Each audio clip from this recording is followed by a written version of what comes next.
How do we do it?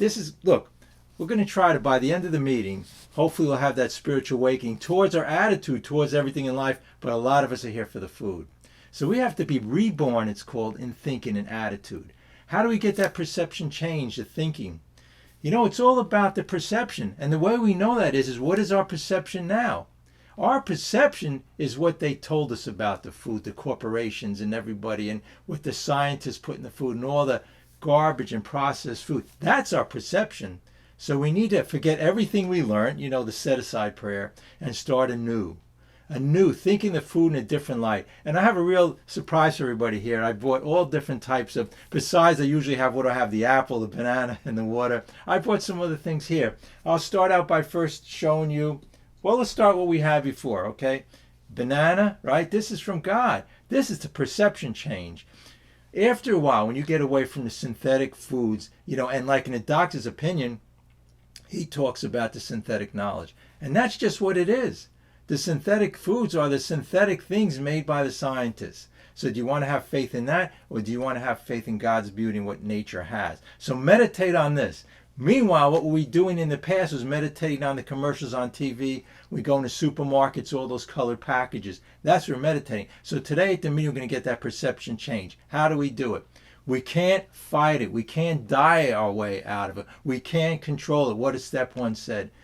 Right? We're powerless over food, over alcohol. And I always relate it to everything else in life. But we're going to concentrate a lot on the food. But remember, everything we delegate to the food here is to everything else in our life, and everything else in our life is related to the food. So I have, of course, the orange, my typical orange, and an apple. These are 2 God's gifts, right? And how about the clarity? You want clarity in your life rather than those gloopy drinks. So meditate on this. Meditate on this. And I promise you I brought some other stuff here. Okay, so I have here a potato.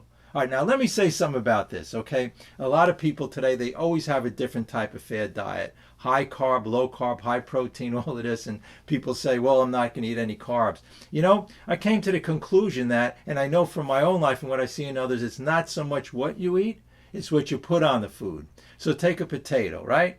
You could either fry it, and it'll be 3 times the calories, and all that oil, salt, oil, and sugar. Where do they put salt, oil? And a lot of places you put sugar on it.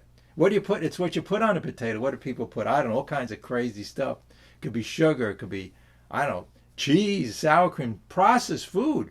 Sour cream, cheese, and butter, it's all processed food. Processed food isn't from God, God's nature. People always ask, what's my diet? 1 ingredient. So if you have this, it'd be 3 times less the calories. A lot of people don't understand it's a good diet food. Why? Because of the amount of room it takes up in your stomach compared to, 1 tablespoon of oil is like 150 calories. So there you go. So if you want, and how about salads? Next time I don't have the greens here, but I'll bring greens. I have 2 more things I brought here, and one is this is a can of peas, right? These are peas, low salt, right?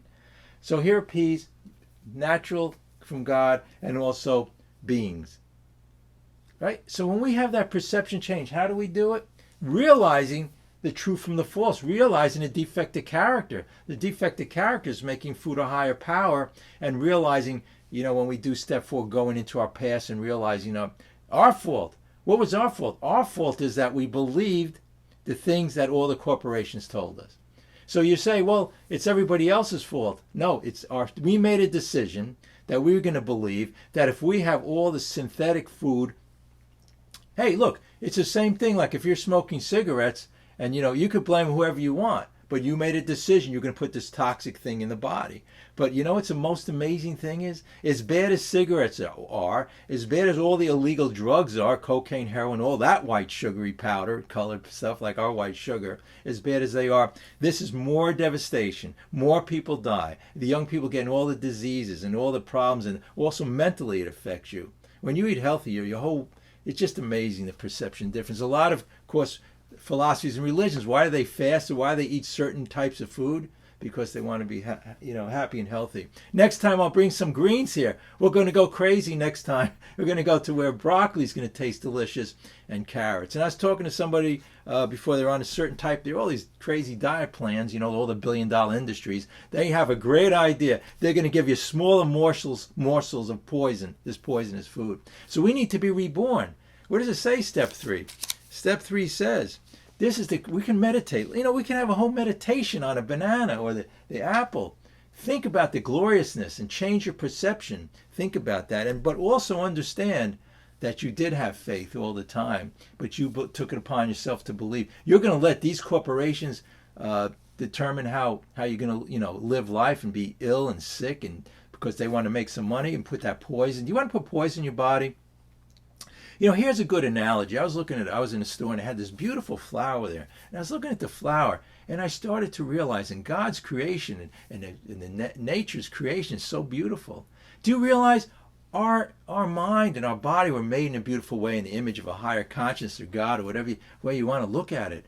So we take that perfection and we go crazy and make it into something really negative. What I mean by that is God gave us a gift to intuitively know the correct and beautiful things to eat. You ever see an animal in the wilderness, or any animal that you have or a pet? They know when they see a poisonous thing, they know what to go for is healthy. But with our intellect, which God gave us, we misuse it. Self-will run riot to the point that we started to believe all this devastation food is going to be our higher power and bring us the momentary pleasure. On the other side, though, is so much devastation and things like that. So have that new attitude towards the food. Have a spiritual, look, why do we have step 11 prayer meditation?